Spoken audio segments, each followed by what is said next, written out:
Well, welcome to the Beyond Cinema studio up here at Tiff, Callan McAuliffe, Emory Cohen. Firstly, congratulations on Beneath Harbour Sky. It's pretty fantastic. Thank you. How do you guys feel? I mean, you got a screening coming up. Nerves or cool as a cucumber? I don't know. I'm feeling pretty cucumber cool. You know, I've been this. Very specific. Yeah, kinda yeah, cool yeah. you're feeling. Been here a few days. I feel like I'm in the flow of things now, and getting ready for the screening tonight. So it's gonna be good fun, I think. Yeah. And have you seen the film as well Yeah, already? yeah. What do you think of it when you watch it? Are you good at watching yourself on screen? No, or I'm terrible? awful. I had to watch it. I actually flew all the way to Bar Harbor to watch it with Aaron and Gita in their home. And after the first time we watched it, I said we just have to watch it again sometimes because I felt like I didn't even see the movie.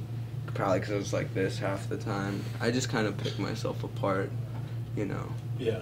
It is what it is. Yeah. Even with like recent successes like Place Beyond the Pines, and still like have the same kind of Yeah. attitude for it. No, I've seen some moments in that movie that keep me up at night. You know, I mean, because with both of those movies, Pines and this, we improvised a ton. So you know what's there, what's not there, what moments, you want back. And I feel that on everything. Callan was saying before we rolled that there was, the way that the scenes were constructed and put together after you guys shot was interesting for him to watch. Was it also a surprise for you watching the way it all kind of came together? Sort of. It's always a surprise to actually watch the movie you worked on. But from working with Derek and knowing how when you work the way that we were working with a lot of improvisation, it's built in the edit, really, which every movie is, but more so here. I knew, I guess I was ready to not know what was going to happen when I watched it, What was your first meeting like with Aaron and Gita? Like, did you come in to an audition room in LA, or did they get sent across from Oz? Or? I don't remember when I first met them because I know that I did the audition on tape and it was sent to them, and then they were kind enough to give me the part. I think the first time I met them may have been when I flew to Van Buren. I think, yeah. So I was in the thick of it. I had to deal with it whether I liked them or not. So you turn up in Maine, and so I'm assuming that the answer was that it went okay. Well, yeah, yeah. No, I think it went very well, and they're fantastic people. They are standing in the room, so I can't say. No, they're great. It was great. No, definitely. It wasn't one of those times where you meet them and you're not excited to work with them. It was fantastic. I was looking forward to the whole process. That's interesting, though, that you hadn't met them in person before agreeing to be on the project. It was kind of a leap of faith, I guess, in that way, too. I mean, almost every movie you do is a leap of faith, really, because you never quite know how it's going to turn out, because it can be so different from script to the end result. In terms of the childhood that these guys have, obviously, they're fairly close, kind of brothers in the film, but between the mischief and the spud guns and the moose chasing and all that sort of stuff, any of that you've done before, or was it all kind of fresh experiences? We don't have any moose in Australia, as you know. So no moose chasing. Yeah, I've never really done anything like that before, nor the potato cannon. So it was all an alien experience for me, which is half the fun, really. Yeah, it seemed like they let the cameras roll and let you kind of muck around a bit too. Yeah, so. yeah. I think it was for we're the good best. at that. Yeah. What about working in Maine? Like, had either of you been there before? Like, Did you? I shot in a little island called Vinyl Haven, Maine, but that Van Buren and the county, Aroostook County, is just a much different culture than anywhere, really. Does it help you get into a role, getting away from home and being out on location somewhere, or do you like having the safety of your own bed to go home to at the end of the day? It ends up feeling like your own bed eventually because you work on a film for so long and it feels like home. But I think it does help because you're in the place that you're in the film, so it certainly helps you get into that atmosphere. And for you? Oh yeah, I mean I lived up there for about 3 weeks before I started shooting. I think we both came up 2 weeks early. Yeah, at least, yeah.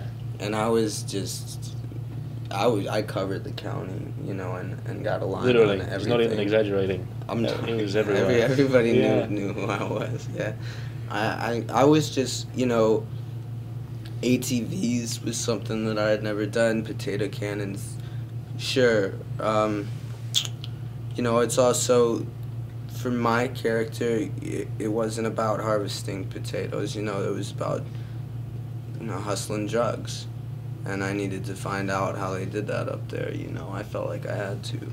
So yeah.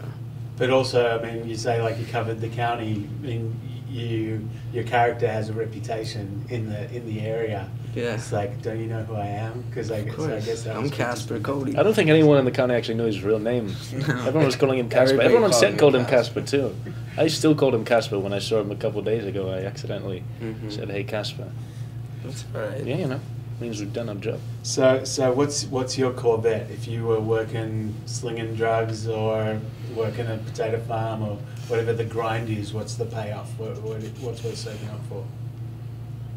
We get like probably a box of like 10,000 Kinder Buenos.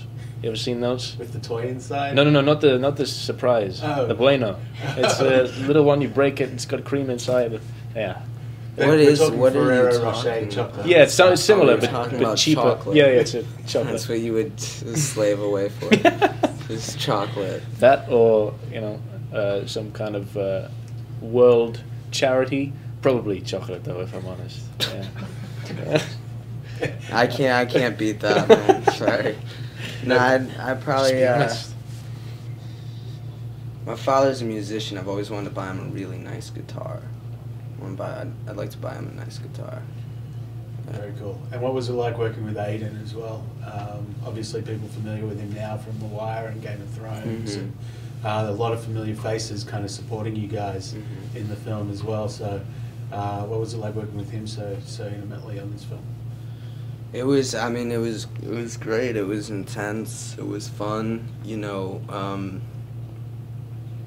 Because we have such a weird relationship, you know, like you can call it father and son, but I don't know, I mean, it's not, you know, so I think for all of us, we kind of discovered the movie while we were making it, in a sense, and I think for me and Aiden, that was really kind of palpable with us, because we had to discover what this relationship between these characters were as we were discovering our relationship as actors, you know. Yeah. No, it was cool to see as well, because obviously there's a peer group that's going on in the film, so rather than have that kind of hierarchy of, you know, some old actors and some younger actors, there's like a group of you that kind of all bounced off each other really nicely. Yeah. Congratulations on the film, guys, and thanks for spending a few minutes with us. Thank you. Cheers.